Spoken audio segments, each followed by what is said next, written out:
Hi everyone, my name is Maxwell Golden, QA and Scrum Master for Matheson Projects. Here to talk to you today about National Coming Out Day. National Coming Out Day is October 11th. It's a day of awareness for the LGBTQ community to support those who are planning on coming out. But it's important to remember, not everyone can come out today. For instance, whenever I came out, it was a literal nightmare. I decided that I would come out over text to my family. In my text, I stated, "Hi, I just want to let y'all know that I am in love with my best friend Fortune, and there's nothing that you can do or say that is going to make me change my mind." That didn't go over so well.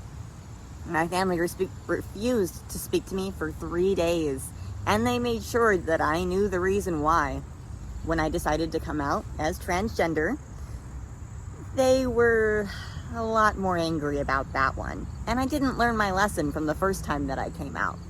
This time though, it wasn't over text. I made sure of that. I walked into the living room and I said, "I need to tell all of you something that's been on my mind for a while now.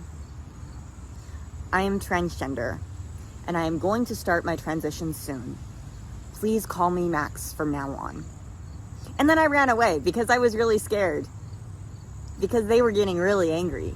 And I shut my door, and then I was given 2 weeks to get out of the house. Honestly, that could not have gone any worse because I had no plan. So here's some tips and tricks to keep your coming out day much safer.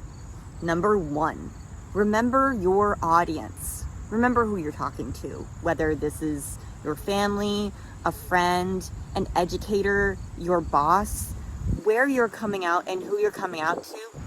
2, gauge their hostility. It's important to remember who you're talking to, but also to figure out how they feel about the LGBTQ community in general.